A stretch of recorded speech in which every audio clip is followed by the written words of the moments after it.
On today's More Than a Test, we have Addison Davis. Addison Davis is one of those people that whenever superintendents see him, it's like seeing their best friend. They recognize him right away, and there's good reason. His stories are incredible.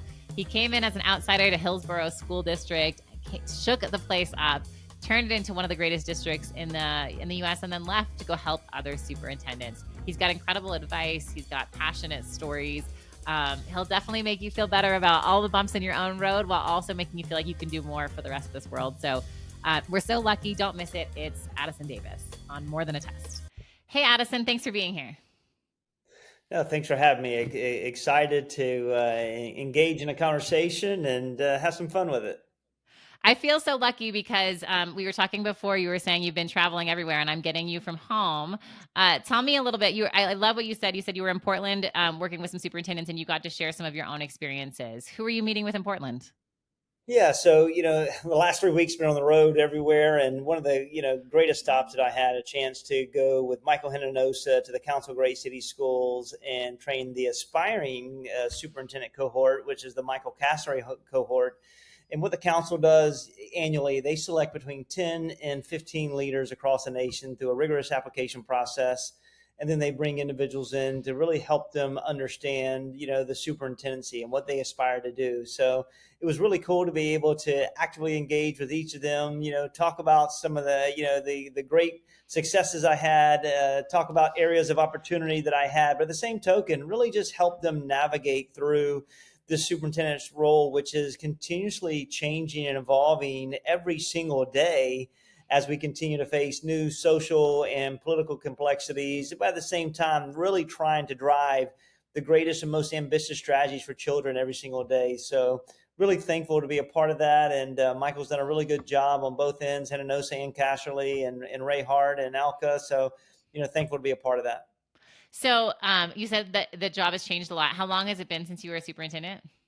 You know what? I'm looking at my watch right now. Coming up on July the 15th, it will be one calendar year. So, I miss it every day because I love the work and that warmth that is inside of me to be able to help children. But now, in the trenches with Stratagos, I get a chance to have a broader reach and do some cool things for kids every day.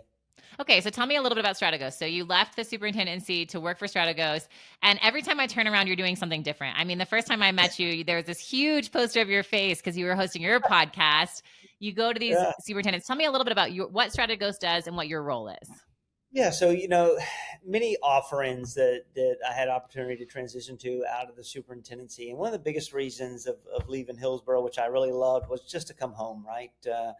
Openly, I just got a 5-year extension. My wife, previously lost her father, and all of our family was in Northeast Florida, so I got a chance to really, come back home and support her in a time that was so needing. And it's kind of hard to do when you're working 17 hours a day as a superintendent, driving the seventh largest district of the nation, and that's a reality.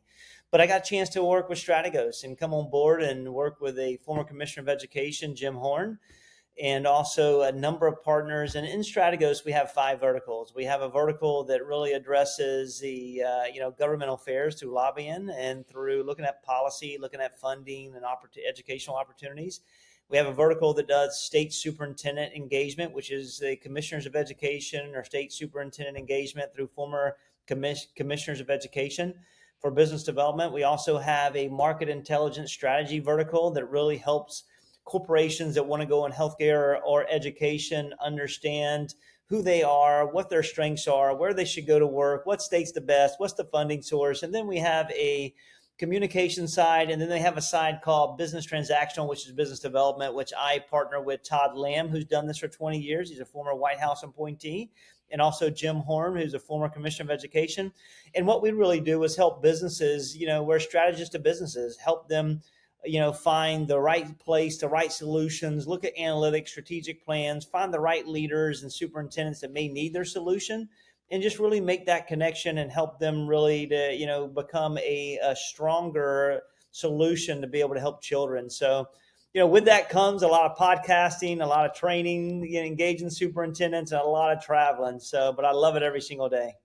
Okay, those verticals are really different, right? Because on one end, you're talking about like being in the trenches with the superintendents, the state superintendents in the schools. And on the other side, you're talking about like my company, right? Where you're dealing with businesses and products and helping us better support Right. schools. When That's you right. think about that, what is your underlying mission for you You know what? personally? Personally, my war, as I said, that's in me is trying to find a way to create the best educational opportunities for children. How can we, for me, how can I have the greatest impact that continues to leave a legacy in helping school districts, helping superintendents build capacity, and then also helping corporations and companies to make certain that they have a strong solution that's generally going to have positive staircase approach organizational impact for children every single day. So if I can work with companies and help them Shark Tank that process and be very clear whether or not I think their solution is going to work or not, or can I work with superintendents to help them have a better understanding of how to maneuver through all of the politics and really focus on the work at hand. You know what, that's what keeps me going. And I moved from being able to serve 250,000 students in Hillsborough to millions of students across this nation by lending my knowledge, my experiences, and areas of opportunity with leaders across the nation and companies. Okay, I heard you say that part of this is about leaving your legacy. Finish this sentence. Addison Davis's legacy was. You know what? Just a leader that was caring and willing to roll up his sleeves to help children and also protect the working conditions of adults. And no matter where I work, whether it's Jacksonville for 18 years in Duval County, whether it's Clay County as superintendent, Hillsborough County as superintendent, they will always say no one ever outworked me. But openly, I did everything I can for children, and I was unapologetic about it. So hopefully that leans to me that we continue that focus on. The thing in the space for Stratagos, I get to choose who I work with. I get to choose the right product, the right solutions that I believe have the hearts for children and are really going to make the impact. That's great. One of the things that I feel like you kind of have said, and I was with Tom Vander Ark this week. We had dinner during ISTE, and he said kind of the same thing. The superintendent job is like the best job. He's like, I love being a superintendent. You can change a whole community and the way they think about education, but it is so many hours on you and your family, and it is so much work. Is that what you'd say too? And what are you telling aspiring superintendents about that? Yeah, I mean, for my side of it, I don't want aspiring superintendents, current superintendents to work in the way that I did. I openly worked 16, 17 hours a day because I just couldn't turn it off. And Right. in those things, you got to have a balance of life. And the more that we can coach that balance of life and having individuals take ownership of their calendar and their schedule and create time for family, because one thing that I've learned in this work, and especially in the superintendent role, is that what our districts or organizations, they get the best of us and our families get the rest of us, and it is so unfair in that process. And there, if we don't have a balance, we'll lose it all. We'll lose both sides of it. And it's consuming. Families and our spouses, our partners, our children, they all know that when we go into these jobs, it's going to hijack our time, and they have to understand that this is just who we are and what we're built for. But we've got to internalize that we've got to step away, do a really good job hiring first round draft picks, empower our staff to lead, and just stay actively engaged in that process. And I think that the more that we come in tune with the fact that balance is so important, the better we'll become holistically. That's great. And I appreciate you saying that. I think it is, you sound like a recovering workaholic. I don't know. Maybe. I tell you what, Jim Horn, Adam Geary, they do a really good job. They keep me on a plane, but they're two great leaders that do some really cool things every single day for us. So we're grateful for them. But I miss the work, but I get it. At the end of the day, I get a chance to fall back in love with my family, right? And sometimes when you're a workaholic, that creates hardships. And sometimes change is good, and it creates opportunities to put you back in places where you understand what matters most. And it is our why, but it also is those that support us every day. Sometimes I feel like this podcast turns into like, I get the people I need at the moment I need them. And it's interesting because my husband and I just had a conversation about how fast summer is going. Our children, we have 4-year-old twins, and restructuring our day to get more summer with our kids has been like a Oh new yeah, goal. So thank you for being here and having this moment. One of the things I hear from you, or let me actually tell you what an experience I had with you that you don't know about. So we were at the AASA conference. We were podcasting near each other, and Yeah. I would watch superintendents just like light up to be around you. They would see you and it was like you were their teammate, you are their friend, you are their colleague, you are someone they aspire to be like. And so my question, and it was really fun to be around. Let me ask you this though. When you think about all the superintendents you're seeing right now, it sounds like you get to see a lot across the country. Who are you looking at and you're like, that is really cool. What they're doing is really special. Yeah, I mean, there's so many. First of all, thank you for saying that.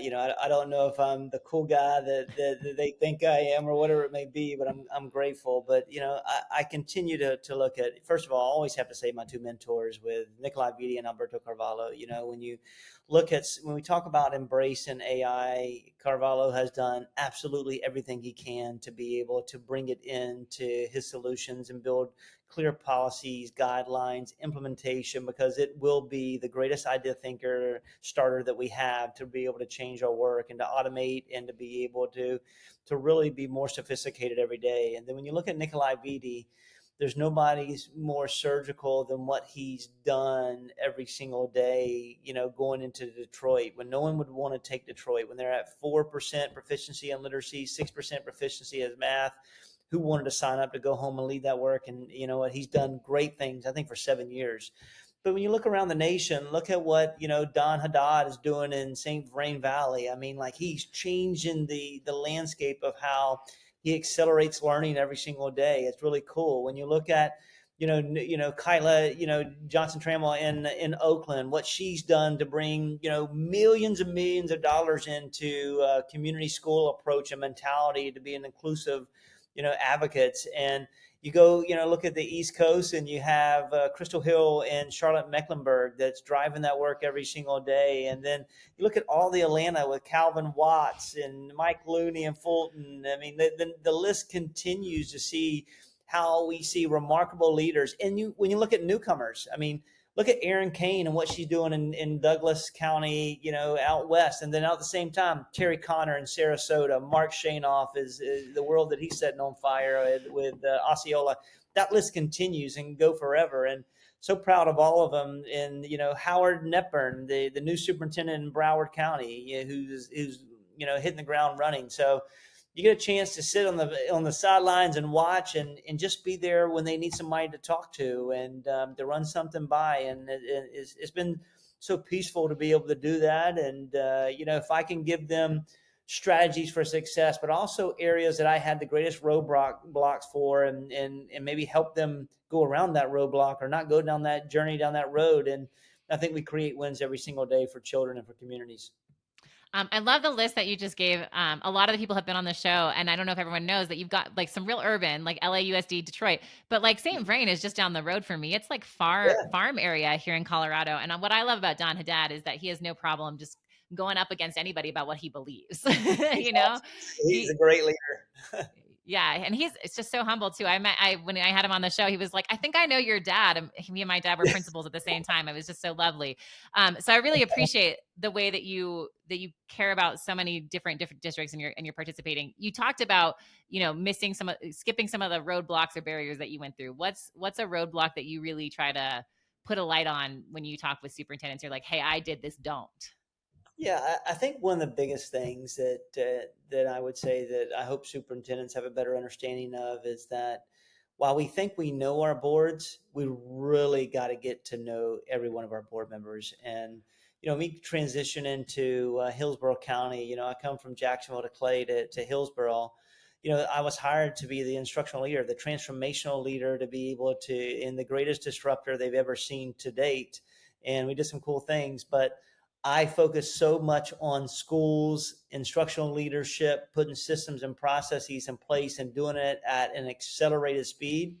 Then in the first 5-6 months, I forgot that I work for or work with a board every single day. And while they were being engaged through email and they were getting text messages all the time and updates inundated, all that come to an end because the board goes, listen here, you communicate well in written fashion, but you're so ingrained into everything else. We just want you to spend time with us. And I had to kind of restart and adapt, my leadership style and really empower the Terry Connors of the world, the Michael Kemps of the world, the Shay McCrae's of the world to do to journey the work every single day and spend more time with the board to understand their why, what they wanted to accomplish, how we could do it collectively. And I think that was one of the greatest barriers I had initially, where I discounted, like, listen, you hired me to go do a job, just let me go do a job. I'm like, dude, you're living in schools, you're doing this, you're doing that. Spend some time with us and let us help you through this process. So I think that's one of the biggest things I would say. The other one I would talk about is really listen and learn when you go into a school district. Don't go in and trash all, think that everything that they historically has doesn't work, because that's their rich history, that's who they are. And there's some, you in order to move forward, you got to look backwards, right? So understand their journey, understand where their current placement is, and work collectively to respect that historical knowledge and build upon it to have a staircase approach to where you're trying to obtain. So I think those are some of the big elements that I would say that are some of the barriers that I had to learn hard through. And because I just wanted to build a strategic plan and drive it so fast, so often. Because before I took the job, everybody's like, dude, what are you taking this job for? They got the most DNF schools in the state of Florida. They got the most historically low performing schools. And everyone's like, don't do it, this is a career in there. I'm like, well, this is why I want to do it. So Right. and then we turned it around, like, and made, took seven largest district in the nation, made some of the greatest gains it's ever seen. So it was cool. That is really cool. And I will tell you, it speaks so much to my own experience, not anywhere being a superintendent, but my first teaching job, I had a bunch of offers in Denver public schools, and I wanted to go to the only one that was rated a 0 out of 10 on great schools. And I did. And I'm still close with those Hey, teachers. I'm still close with that principal. It changed my life. So I agree with you. Just because it's a burning building doesn't mean you can't save it. So that's right. I, Good for you. I love that. I want to talk more about Hillsborough in a second, but you mentioned something really quickly about AI, about LAUSD. And I'm just curious, when I think about the broad spectrum of what Stratagos is trying to do, AI's got to be big as far as what state superintendents are asking about, what district superintendents are asking about, and obviously the companies that are coming to you. Do you all have like a tagline around AI, a purpose? Like, what are you saying right now? Right now we are just trying to help companies have a better understanding about how they leverage AI. And at the same token, yesterday I was in Denver, I was in SD, I was on a panel with power schools to talk about AI. And we're trying to make certain that we are educating superintendents so they have the knowledge and the expertise to evaluate, to engage AI, and not sit on the sideline. I mean, I know that there's a fear about, what, AI isn't proven yet with student outcomes and personalized learning. There's opportunities for tutorials. It could build equity master schedules. It could do grading. It could do a lot of different elements within our school district. And for our side of it, we're just trying to accelerate how AI is here and it's not going away. And how do we infuse it, and looking at multiple buckets. The first two buckets is looking at educate how administrators and teachers use it, right? Because that's the administrative side. And also it frees up tremendous amount of time for teachers by curriculum generation, by lesson plan generation. It allows us to, it could, from a teacher's, it can video a teacher and break down what standards they taught well, what type of questions they extended, did they meet the standard. CME Believe in Me does that for a lot of entities across the nation. But then you have the side of how's it going to help students, from that personalized learning to that individualized pace learning, for that immediate tutorial, tutoring they can be engaged in. It could also be able to have and access multiple language for students to be able to that may have a different accessibility, and allow them to have immediate strength. So for our side of it, it's just more about the educational side and looking at companies and how they can infuse it and where to infuse it. But on the practitioner side, how do we ramp them up to make certain they understand that this isn't going away? And it takes bold and courageous leadership to own it, to implement it, to set clear guidelines, and to make it come to reality. That's really great. You sound super enthusiastic, which I appreciate, obviously, because I'm working at an AI reading company. But I will say, at ISTE, I had an experience that shocked me. So I was at the EdSafe Alliance event, and Okay. I was talking to someone about their product. It's also AI tutoring, and what he said to me was, Like, I was like, oh, do you have your own LLM? Because at Amira, we have our own LLM. And he said, Sure. no, we're just a wrapper around ChatGPT, basically. And I said, are people pushing back on that? And he said, a Yeah. year ago, yes, nobody's pushing anymore. This is just the way it is. And that made me a little nervous. Tell Yeah. me, is there a chance we're moving too fast, or are we? Is he right that like it's coming? It's coming, and we got to go with it anyways. Well, I think there's yes and no, right? It is screaming through, Right. every community, whether it's a business community, because whether it is an educational community, let's face it, everyone's using it. From our side of it, we just have to be calculated because there are some equity concerns, there's some ethics concerns. The ethics is, how can we continue to protect through cyber attacks, because AI accelerates 5x times for fraudulent penetration of a school district and breach of data. And then the same token, when you look at the equity side, does every one of our students have the ability to purchase it? Do they have the digital resources to access it? And when you look at the, full-fledged from a tutorial perspective, tutoring, you know what? Some people want a person in front of them to help, but we got to understand if we understand what AI is and does, it's just an idea generator, right? It's 80% of us, 80% to where we want to go. It's our job to do the 20% to make it our own, right? So Right. I think that it is accelerating through the process, but we just, as leaders, we just got to be calculated in how we use it, but we shouldn't shy away. All right, let me ask you one more question on this. So you just mentioned we're 2 weeks away from your 1 year leaving superintendency anniversary. I don't know what you're doing that day, but I bet maybe something. Anyways, AI has changed the game in the last year, right? Like there is just so 100%. much that has happened. Are you feeling relieved that you left a year ago because of AI, just AI specifically, or are you feeling like, shoot, I missed an opportunity to be You in know what? schools during this moment? For me, I'm like the guy that busts through the wall like the Kool-Aid man. So I would love it. I use it to date. I would have been in the lab working to figure out how it could generate reports for me. Can it look at financials and identify trends and patterns? How do we use it from a learning perspective when we look at the holistic analytics? I mean, what does it help from the learning analytical side? And those are things that I get into the lab and love to do. I'm still doing it on the outside. I just can't push it in the district and lead it. But you know, I would have loved to have been there when it just became everything that we know it's going to become. So, but I get a chance to listen, learn, and grow from others, and it's still fun. um, it's great to hear you say, and it sounds like you're still getting to play quite a bit on the field. So that's great. I'm so glad that I asked you this question because I do want to talk a little bit about your superintendency because, like I said, other superintendents look up to you.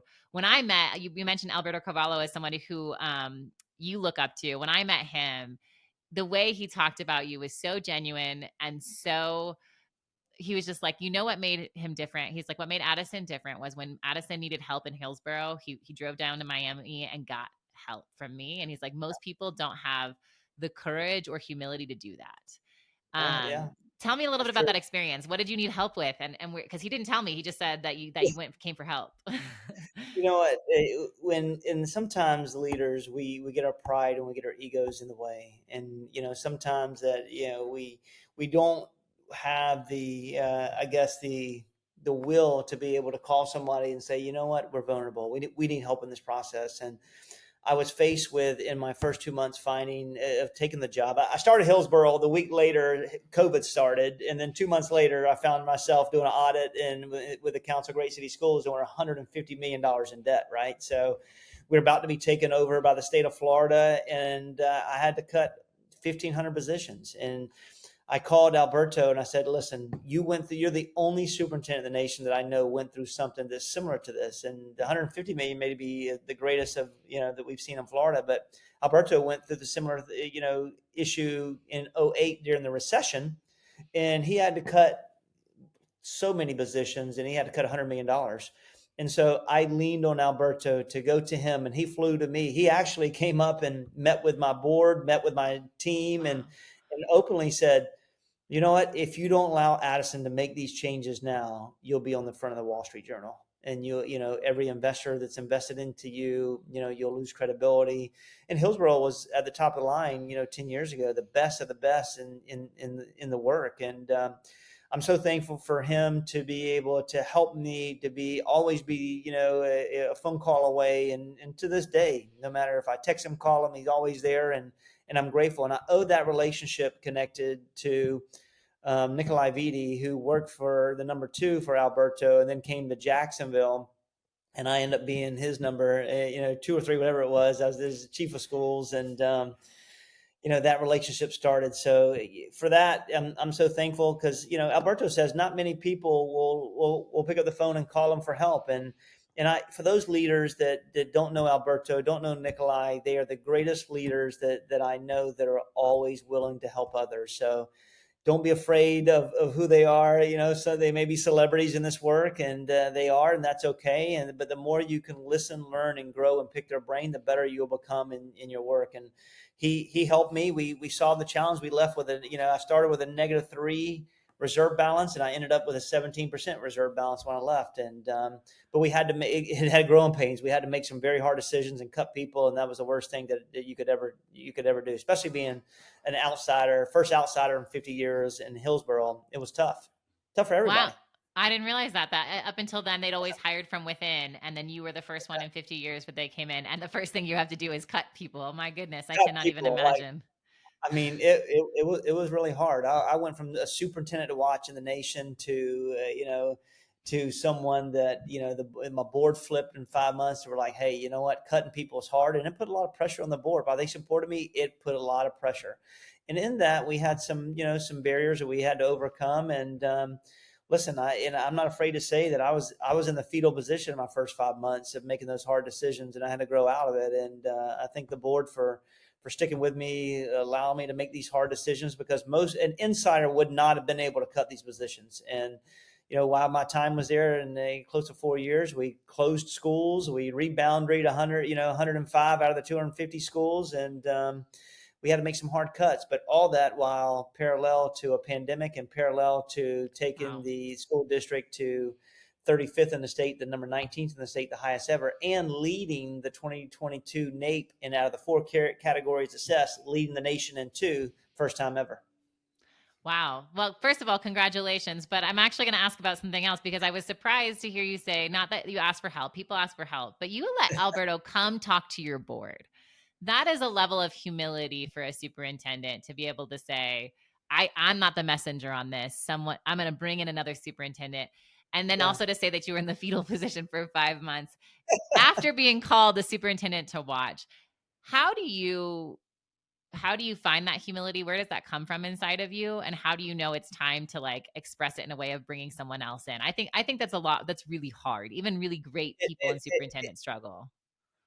it's hard because I take pride in my work, right? And there's no challenge that I don't want to face, that I don't want to be the first to get to. And listen, I love healthy competition. I'll say that respectfully. So when you get to a space and you hit roadblocks, and you know what, you have to have lifelines and know when that timing is. And Alberto he's so respected across the nation. He'd been through it. And when you start to talk to your staff and you talk to your board, and they get to a point where they respect you, but they're hearing you're like, okay, you want to do what?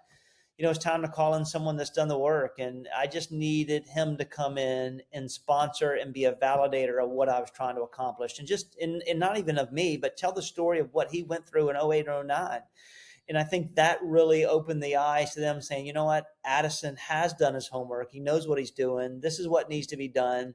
And he's the only, he's the one that's going to do it. I mean, because I have no connections to anybody but kids there, right? I'm an outsider. So, I told the board, lean on me, let me do all the hard work. I have no problems of doing it. And, but bringing him in, it did take courage, and it didn't, for me, it wasn't about relinquishing knowledge or power, but it was bringing somebody else in that could tell a story that and that we were about to go through, and openly tell them to put their seatbelt on and their chin strap on, because it's going to be hard, but it has to be done. Right. Okay. So the lovely thing is that it's a real hero's journey, right? You came in, the odds are stacked against you. You're the first outsider. You've got to cut jobs. But as you said, the results happen, right? The proof was in the pudding. Scores go up. You end up with more money in your budget. Everything's doing well. Tell me, what was a decision you made during that time that wasn't as painful, but like you got to really be successful? We moved from when I got there to Hillsborough. In first and foremost, let me thank every teacher, every educator, support staff that was there. 25,000 employees.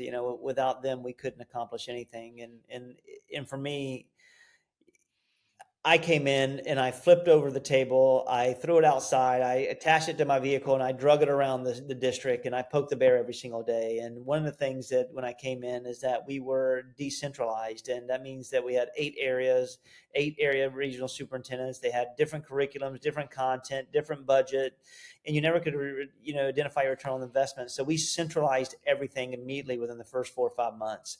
In that way that we can mainstream and determine, through an equity index, what needed to be supported, who needed to be supported, and what we were going to identify as a tier 1, tier 2, and tier 3 instructional process. And I think that that was one of the greatest strategies that we implemented, because then we can really control, what was happening in the school district and really determine how we were aligning to strategic plan, and that we didn't have multi messages across the district. So we had a centralized focus.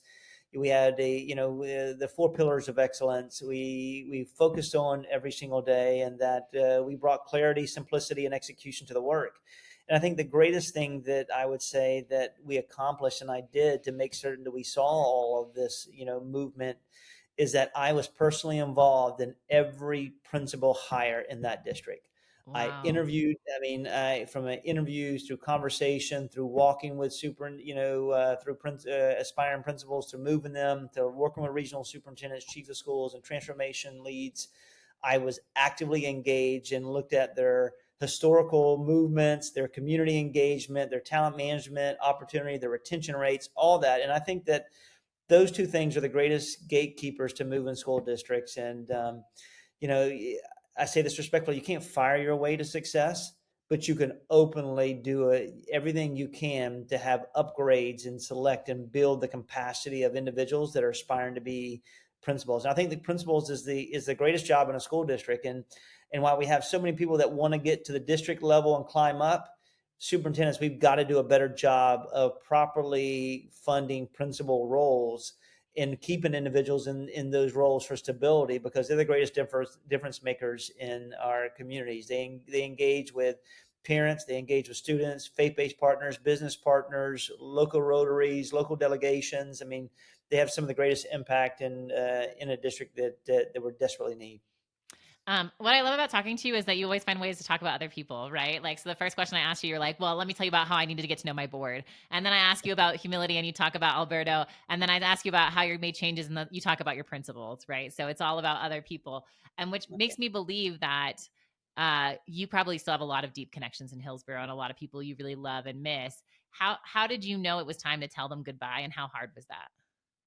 It was extremely hard. And, I just, year before that, I got a 5-year extension on my contract, and Right. which is hard to do in a really big school district. And, because superintendents nowadays are like an NFL running back, 2.5, 3 years, and you're moving, especially in a top 20 school district in the nation, a top 10 school district in the nation that I led. And, you know, it, it wasn't time. I say this respectfully. It wasn't timing for me, right? Hillsborough needed some continued work on some hard decisions to be made. It Right. was a time for my family. 2.5, a year and a half before I made the decision, my wife lost her father, and it was only me, her, and my youngest daughter at the time in Tampa. My oldest daughter was playing college softball in Carolina, and so when she lost her father, it was just us, and she needed her support mechanism. And openly, I wasn't there because I worked all the time. So, she moved back, and I say this now, no one knew, but I commuted for a year and a half on the weekends. Oh, And wow. so that she could be with her family, her friends, her loved ones, her siblings. And for me, it was more important for her. But you get to a point after a year and a half and of doing that every weekend, leaving on Friday nights and getting up at 4:30 in the morning on Monday mornings. And, she goes, AD, or my middle name's Gray. She goes, I need you home. And, that becomes the time for me. And she said that right before graduation. So what I did was took the 40 plus graduations, and I attended every one of them to soak it in and to be able to shake 16,000, seniors' hands. And that was a moment for me that was, open, that really validated that we did some cool things for kids every single day. But it was time for me to go home and to pass the torch. And I'm so blessed that the board invested in Van Ayers. He is a hometown hero. They needed a hometown hero after me. I'm the guy that shook it up, and it now put it back into balance where they could build on the things that we did collectively and do better. So, the timing was my wife, and I was like, listen, you're going to write this letter with me. And at that time, I had no job at that time. I was just, Oh, wow. because the story was I was supposed to, in Hillsborough knew this, I was going to do 2 more years in Hillsborough. And then I was going to transition to go back to Jacksonville and, lead Duval County, which I started and grew up in Jacksonville. But, time and some things happened in Jacksonville that just wasn't the right time for me, and other doors opened, and this is where we are. I'm thankful for Adam Geary, our managing partner, and Jim Horn to create the opportunity, and all the partners, and I look forward to continue to learn from them. I can tell you love your job now, and I can tell you made the right decision, but I can also hear in your voice like still a little pain for the. I'll go back to the superintendency in Hillsborough as we were cutting 1,500 positions, navigating through a pandemic. Board has changed. In the first 5 months, the board was trying to determine whether or not they were going to keep me, because I was doing things that they have never done before, and I was cutting positions. And when you cut people, it is hard. Right. And they were looking, and I say this openly. They were like, you know what, AD, we're going to put you on a plan to help you from a development perspective. And for me, and I'm like, well, listen, not to be disrespectful, I don't need a plan. Y'all just need to follow. Listen, this is the remote roadmap. I got you. You just got to hold on. Let me do it. And in that process, it never came to fruition. And they finally come and said, you know what, we're going to support you. But I had to become a different leader in the first 5 months, because I came in like a wrecking ball. And because every day that you talk about courageous leaders, every day that we wait to make a decision, we hurt kids. And from that side of it, I had to become and adapt to what Hillsborough needed. They needed a healer during the 1,500 positions being cut. They needed a leader that showed genuine care of what the historical work was in Hillsborough. In the first 5 months, I blew through that. I didn't do that work. And so I had to determine, do I want to be a systemic superintendent in a large district and really focus on the work, or just blow through this and keep focusing on kids and not adults. And I had to become better at it. So I created a principal council that I met with every 2 weeks. I created a teacher superintendent council. I created a delegation council. I did everything I can to listen, to learn, to grow, to be better every single day. And that took a lot of time out of my schedule, but it was the greatest things that we did. So that was I think the time that I had to sit back and assess who I was as a leader and who I wanted and inspired to be. And I learned a lot through that process. I would be a better superintendent today than I was when I took that job 5 years ago. I think I know why everyone loves you so much. I mean, what a lovely story. They tried to put you on a performance plan, and you're like, yeah, no. Here I am, who's been proficient, one of the best superintendents, identified in the state, national superintendent to watch in the top 20. I mean, and here I am going, is this really happening? And in that process, I had to look at, I had to really back up and look through their lens and say, hey, right. what do they need me to be? Because the board flipped. What I got hired to do, the new board, they weren't down with that, right? So, right. Those who don't change, you lose their job fast. So, and wow. What was the second question? I don't know, but that was great. I think we should leave it right there. I love that you also left without a job, and then you found this new place to have so much impact. And I'm sure you're going to be one of those people. I don't know. Like my grandfather was somebody who was like a superintendent at like 70 and like going all the way through. And I'm sure you'll be the same. When you look at the next couple of years, what do you think needs to change the most in schools, and what changes are you most excited to see happening? Yeah, I think now that I'm excited. I'm really focused on what AI brings and how we navigate through that, right? So I think it's one of the coolest moments that we can see. And listen, traditional ways that we've taught in education, it's been successful for centuries, right? The graveyard rows, basal textbook dependent. Those days are are gone. And what we used to know as best practices, and we don't even use that term anymore, it's high yield impact practices. So, Right. what can we do that's continuously, brings high yield results? And so I'm excited about how we maneuver through AI to really take, some of the work and time off of teachers and administrators and be more sophisticated in our work.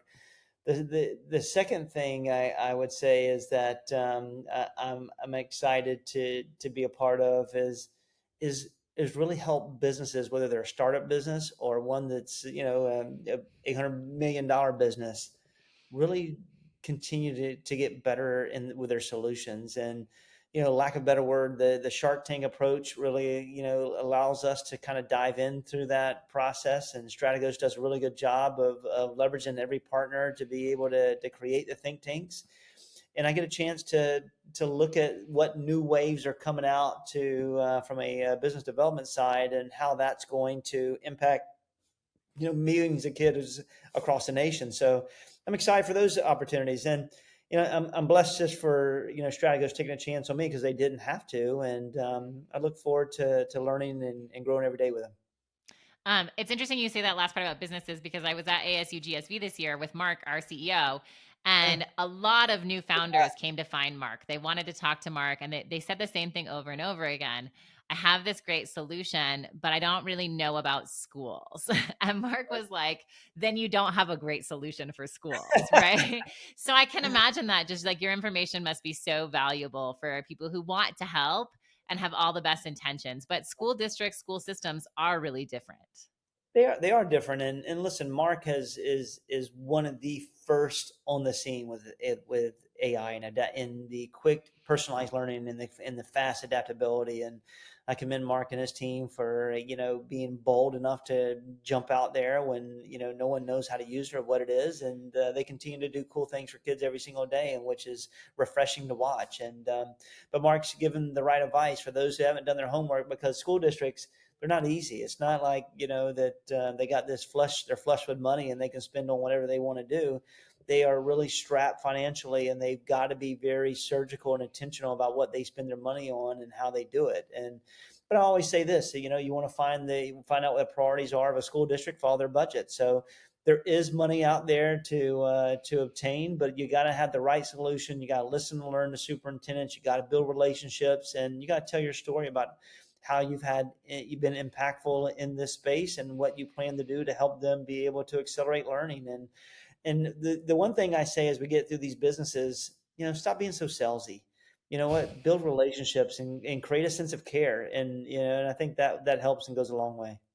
Okay, let me ask you one more thing, because I feel like there's a thread that's gone through this entire conversation around like your life balance. And also, I heard you say very quickly at the beginning about the way teachers find balance and find the ability to do this job, and that superintendents are overworked.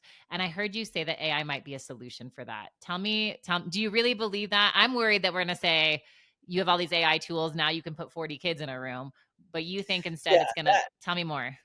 Yeah, so I think that you are right. I think that one thing we cannot do is load up classrooms, and especially in our core content areas. We've Right. got to be able to. If there's class size thresholds through states, we got to abide by them. Right? Don't take financial penalties. Stay with them every opportunity that you can. And from a teacher's perspective, though, we've got to give them help. They're inundated with data, and while we're data rich, it could be information rich, but we're action poor because they have so much on their plate. So AI could help generate the right resources in the right analytics to be able to prescribe and differentiate instruction.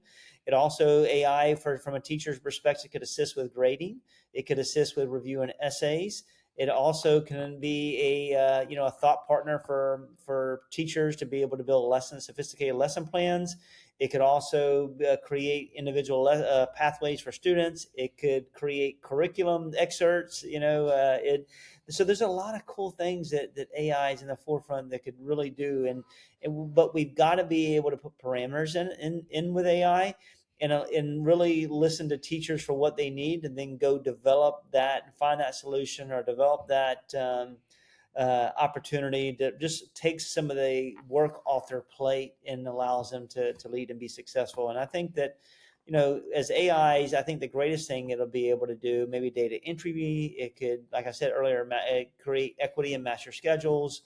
It's going to be able to hopefully alleviate some of the stresses that are on teachers. And teachers listen, they're the real heroes in this work every single day. And we just got to acknowledge and find ways that show that this job is attractive, it is sexy, and it's the greatest impact that we can have on children. And I commend Scott Merrill and Ector in Texas. I mean, he's paying teachers $100,000 a year, Right. and that's the way it should. And that's the way it should be. I had a really great conversation with him about his teacher pathways and what they've done to really fill their classrooms. That's great.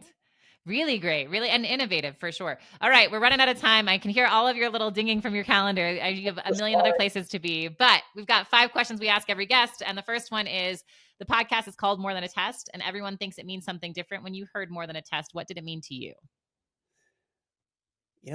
For me, it's just an opportunity to engage, an opportunity to just share stories and really talk about best practices. All right. Tell us, again, we're a reading company, so give us a lit moment, a moment of you in a book that either changed your life or is like your happy place to go to. You know what, Matthew McConaughey's book about his journey in his life, what a cool book that really talks about how family is important and how you navigate through life and just being humble. I think that has, is been a cool book to be able to internalize. And, my daughter is reading it now, and it's something that we can have conversations and share about. So. Oh, that's really lovely. Now that you say that, you kind of sound like you have a similar accent to Matthew McConaughey for me. I don't know if that's intentional. Way better looking, got more hair. What did he say? Right, all right, something like that. All right, a piece of technology you love. Man, I would say my cell phone. It's the most common answer. I get it. That's how you get your pictures. It's my especially when when you're on the road, right, man? Talking to your family, I'm sure. The best advice you've ever been given is to listen more. Aw. To listen more. I had a professor who used to say, "You have 2 ears and 1 mouth. Use that ratio." Oh yeah. And one book you think everyone should read. You know what? There's so many books out there. I mean, that individuals can engage in. I go back to McConaughey's book. I mean, that when you talk about being holistic, and if I can't talk about balance without having balance, so being able to look at his his first book related to life, to life lessons that he had, how he engaged with his parents, how he engaged as a practitioner, what he did for travel, how do you circle back to his successes. I think that's the coolest book that I would say that individuals can lean on to. I mean, I got tons of professional books, but I think that people may be kind of separated from that. All right. Well, that's awesome. Thank you so much for sharing your book recommendations, your stories, your humility. I can tell why everyone loves you so much. I can't wait to see you at other conferences. We get to podcast next to each other because I just like to be near the light that you shine for everyone else. So thank you so much. Have a great rest of your day. Thank you, Laura. Thank you for what you do for everyone, and look forward to seeing you soon. Thanks for joining us on the More Than a Test podcast. If you found this conversation valuable, subscribe to our YouTube channel and find us on your favorite podcast platform. At Amira Learning, we believe every child deserves a chance to become a reader, and we're excited to be part of this conversation. See you next week, and thanks for joining.